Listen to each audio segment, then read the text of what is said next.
Alright, guys, just another time I'm going to encourage you to finish off reading chapter 10 um, so that you can stay up on the book and be ready for the test.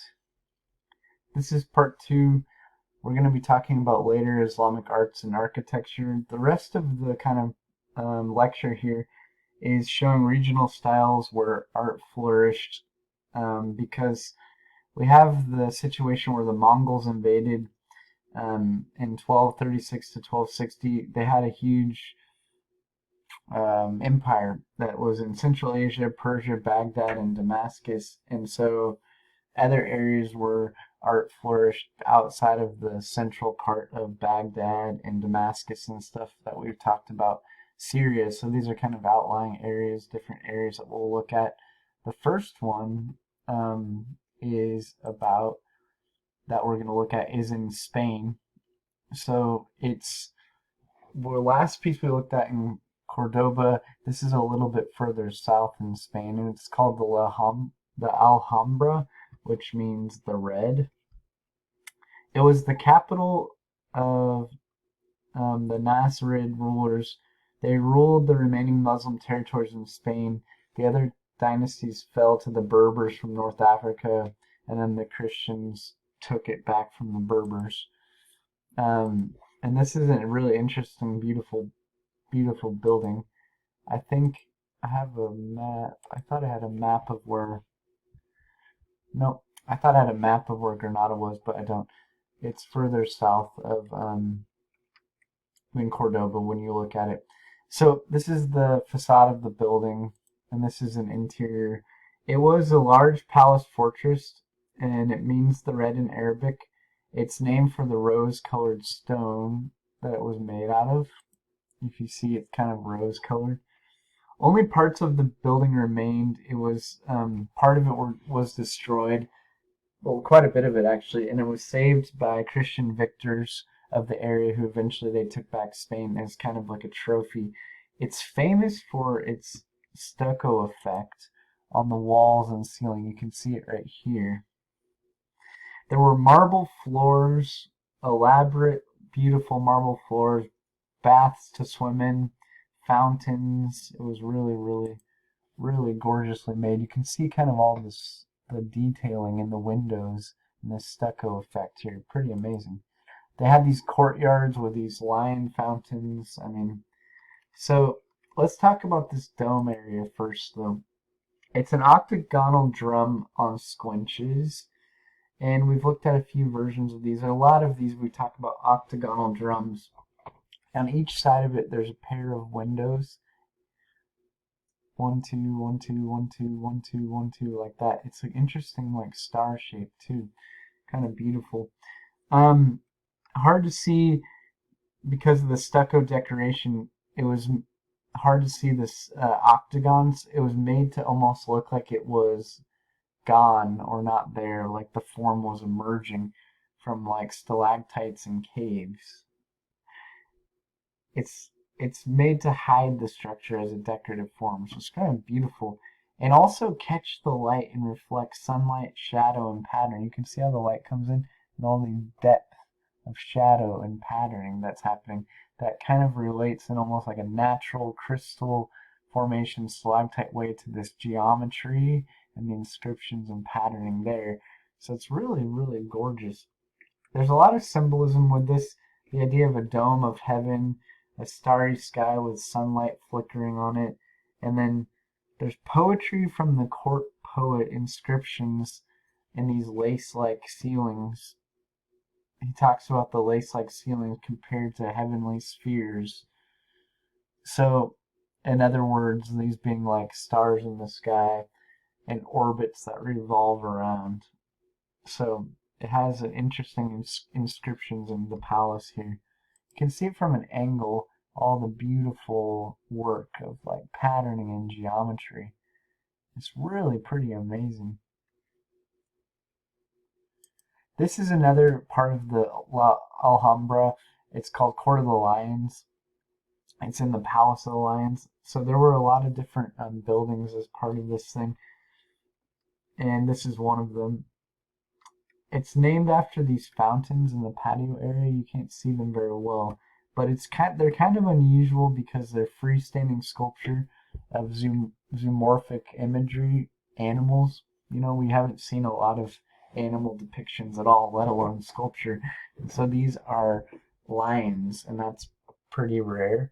Of course, we know a lot about lions being used to depict power and power imagery, so it's not necessarily surprising that we have lions. It's surprising that we have because of them being lions, but it's surprising because of this culture. Sculpture is really rare. We haven't seen any of it really, and then especially sculpture of either animals or people. So we have here the multi-lobed arches happening in the decoration, but the way they carved, it's sort of that feeling of the multi-lobed arches throughout, which we saw already in the other mosque in Cordova, the Great Mosque. There's this lavish interwoven motif. A motif is a repetition of a certain form all over the walls, which we've seen in a lot of Islamic art, but you can see it like right here. All those little beautiful, intricately carved areas. And then we have these beautiful columns, and there's a lot of geometry. If you drew a line right down the middle of this, see how even this line would create almost a pure balanced. Let's do it this way. It would be almost like purely balanced, almost the same on each side practically.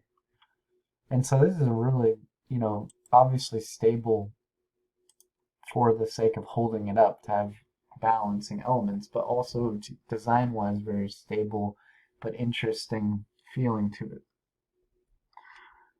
This idea in this whole place is the idea of paradise with the gardens and the lavishness and interwoven motifs of Arabic calligraphy and repetition has like stability and interest visually. So it's really kind of an amazingly beautiful site. I have some friends who've gone here and they said it was pretty breathtaking. I've never been myself. So we're going to look also at a Madras mosque mausoleum complex of a Sultan Hassan. It's in Egypt. It's kind of very different and austere and geometric compared to this. Think about how these are both Islamic art forms, art in this chapter, but very different in their effect. So this was after the Mongols conquered the center of Islamic power in Baghdad. That center of power moved to Cairo, Egypt, and it became the largest Islamic city in the Middle Ages. Cairo did. So this was built by a Sultan Hassan. He wasn't important as a historical figure to the history of that, dynasty, but he is a major builder, so he was important in art history. It's a complex that has 4 madras, which is a theological college. There were 4 of them, 1, 2, 3, 4, and also had there were 4 of them because there were 4 main schools of Islamic law. It also had a mosque right here, an orphanage, hospital, shops, baths, all kinds of things in this major complex, and then a mausoleum for him and his sons. It was begun in 1356. The plan you could see is a large central courtyard with this really, really large fountain in the middle, and then there's these vaulted areas called awams, and this one, the 4th one, became the mosque. So 1, 2, 3, 4, each side has one, and then every corner it goes like madras, do in a really interesting way, and then the mausoleum. We're looking at right here the mausoleum, and so this is this part right here. Interesting, the Sultan made it so that the mausoleum would be behind the Qibla wall, and the 2 minarets would flank it. Minarets here, so that in essence, it was intentionally done so the prayers of the faithful inside of the mosque would be going towards his tomb. So it's an interesting choice and purposeful choice in the layout. It has a like austere, massive geometric quality to it, and a lot of clarity in that way. And it's a really, like I said, a striking contrast to the Alhambra, which is made during the same time period. It's really interesting how different people interpreted the same ideas, and we see that regional different variations of style. So a lot of beautiful architecture in this chapter. The next piece we're going to look at is from the Ottoman Empire. It was begun by Osman I, expanded throughout vast areas. This is a depiction of him from later on in a little locket, I believe. Um, it became a great world power, and they were patrons of architecture. They developed a new type of mosque it was like a core square with a domed hall, basically. A domed square prayer hall is the basic idea that they developed. And this guy here, Suleiman the Magnificent, he was the man who hired Sinan the Great, a court architect. His son would be the patron of this next mosque we're going to look at, which is considered one of the best, greatest Ottoman buildings, and one of the great buildings of the world. Probably rival in certain ways. They were trying to rival the Hagia Sophia. But this guy, he hired this architect who perfected the dome square prayer hall. It can be enlarged, multiplied, and made smaller. This architect Sinan was born into a Christian area and converted to Islam, and he built a lot of well-known works, but the next was the most famous. He sought to outdo the Hagia Sophia. The dome itself is actually larger, but the crown of the building up here is not taller. So it's the Mosque of Selim II in Turkey, or Edirne, Turkey, right there. So way down here was Constantinople, so it's further up in the country. It's a massive dome that's offset by 4 pencil-like minarets that go way high up in the air, over 200 feet. It's got a fluid interpretation of volumes to like unify a really massive space. You can see kind of the floor plan here. This is it, the prayer hall. There's a courtyard, and then around it are these theological colleges that we talked about. The mirhab in it is really well designed to be. Let's see if I can pull it. I don't have an image of it, but I can show you. Here it is.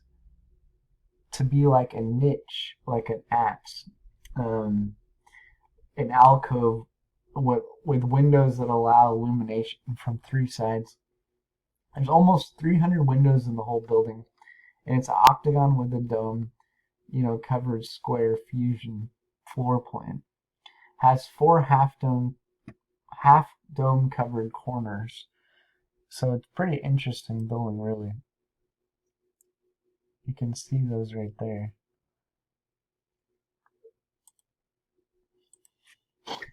And it had a crazy assemblage of these domical units juxtaposed with geometric spaces, and then gorgeous design of mosaics and things on the inside, like geometric designing.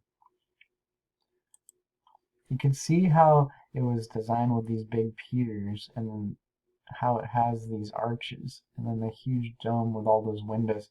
It reminds me a lot of the Hagia Sophia with the clerestory type of windows we've seen in a lot of different things.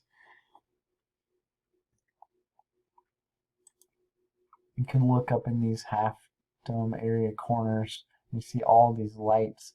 This light would be coming in through all these windows and geometry. It's a really gorgeous building. So you want to be able to recognize this. It was located in the capital of the empire for of while Erding was the capital from 1362 to 1472. Let's see. So it became vast and it changed, but for a while this was the capital. And because it was the capital, the Sultan had a palace there, so they let him do this crazy cool building project for him. And it was one of his crowning achievements. He did it when he was like 80 years old, they said. So he considered it his master work. We're going to look at three, I think, examples of Iranian tile work. We'll see a certain style here that's really took on a huge, amazing form. That you see eventually this kind of amazing tile work was, they redid the Dome of the Rock, for example, because we can see how important it became for them. I'm not saying the Iranian tile makers redid it, but that this became a style that became popular. In this piece, you have an interesting union of calligraphic arts and calligraphy in the Arabic script mixed in with geometry, and a union with like abstract floral design, and it kind of all goes together in a really interesting way. That's really beautiful. This is a mirhab from Iran, and it also has what we've seen for the first time, something we'll see a lot in the Gothic art chapter. That was a pointed arch. So you have the two sides there, and then on the top we have that really interesting point to the arch instead of it just being rounded. So this is important later on because it's an arch that works better at pushing the load down to the ground. And we'll talk more about that later. If it doesn't make sense, don't worry. And on the outside, there's an explanation of the 5 pillars of Islam, and there's inscriptions from the Quran around it. So it's really beautifully done. Another example covering the whole outside of something, like you would see with the Dome of the Rock, is these minarets that have this beautiful geometry as well. There's a long history of tile work in the Middle East, even before Islam. If you think way back to the Mesopotamian cultures we've talked about way back in earlier chapters, like the Babylonian Ishtar Gate. So in a way, not as in its subject matter or style necessarily, but that there's a commonality in that they want to use tile on outdoor and other types of buildings and things. That's interesting. Commonality of aesthetic and desire to do that in this part of the world. This is a really cool piece. The tile work for the entrance portal of a mosque, and has really complex shapes that are like concave, that they had to actually make curved surfaces in the tile, not flat tiles. And this is pretty technologically difficult. Pretty triumphant to do this in the 1600s. And you can see the beautiful use of color throughout it. So it's pretty amazing Iranian tile work from this era. Other types of luxury arts that were pretty extraordinary quality. We looked at their tile and mosaic designs, but also you can think about, your book talks about other types of so-called minor arts, but only minor because they're not painting and sculpture. Luxury objects that were smaller in scale and for private use, not public like mosques. But these next objects show like a high quality in the range of the type of work they would do. This is an interesting carpet. It's one of a pair from a funerary mosque.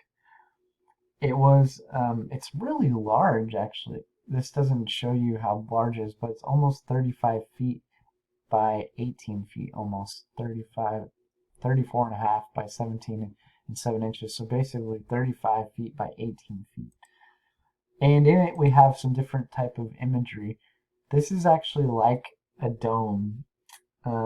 Represents a dome, like a central sunburst here is the dome with the windows around it. And then hanging down from it, out of these pendants, are these what they call mosque lamps. 2 of them are supposed to be hanging from the pendants. In the background, there's all these leaves and flower formations with blue and delicate stems, and it's supposed to be as the illusion of a heavenly dome, like a mosque dome type of thing, reflected in a pool of water that has floating blue lotuses in it. There's all these pattern of flowers. This is an example of a mosque lamp. It's glass with enamel, so enamel is colored glass baked onto it.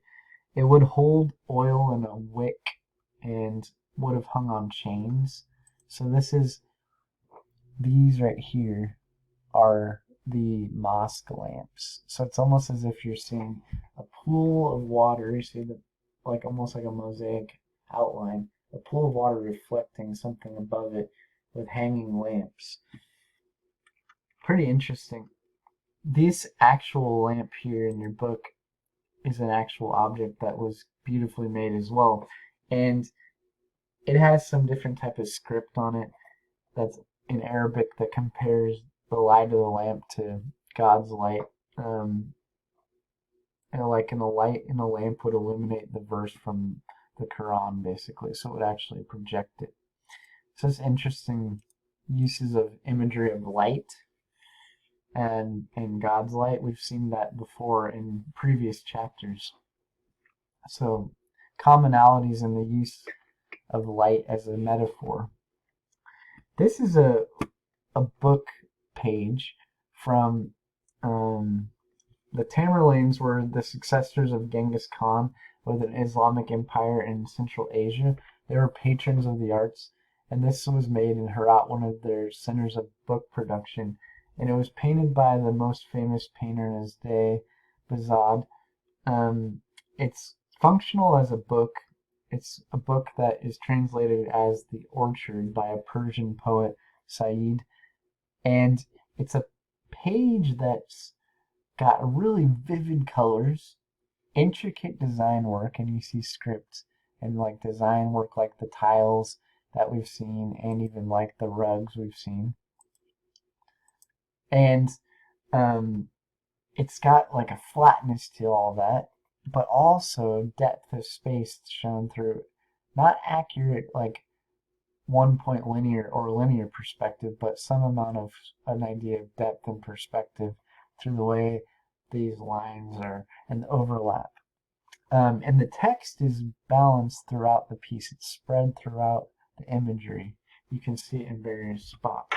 So it's really interesting how it played with flatness and depth and then mixed the text in like an illustrated book, but with text spread throughout it in a really interesting way.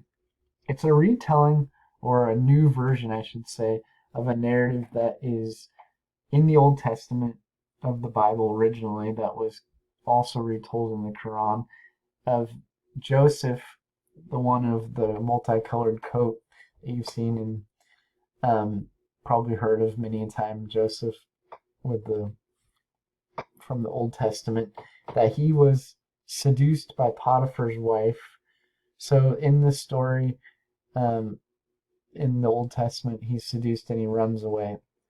And then he gets put into prison because of it. But in this version of the story, by the poet, she takes him through 7 different rooms and locks the door behind him. And you see all these doors. There's all these doors he's going to. 1, 2, 3, 4, 5, 6, 7. I believe you can count in there. And at the end of it, she locks every door and then she throws himself at her. She throws himself at him to seduce him. And he, in this text, runs away. He resists by running away because he doesn't want to cheat on his master, to like treat him badly with his wife, to cheat with his wife on him. And so he runs through every 7 door and they miraculously unlock in this version of it. So that's what's going on there. The text is dispersed in a way that kind of lets your eye move around throughout the piece as well. So it makes it interesting. A high quality book art, and really beautifully painted. They also had really high quality metal work This is an interesting example because it was so highly valued that it was taken to France and used by royalty or royal persons in France, the or aristocracy. It's brass inlaid with silver and gold. It's currently housed in the Louvre in Paris. It was used at one time as a baptistry for the baptism of infants. So baby baptism happens in certain denominations of Christianity, and royal families would baptize their babies in it because of the prestige and the beauty of the object, having something that's brass with silver and gold and beautifully made. So their craftsmanship was, you know, um, was seen as a really excellent, and people from other parts of the world who were not Muslim wanted this work as well. This is this. There's a myth about this piece that it's related to a famous French king. That's why it says Baptistry de Saint Louis.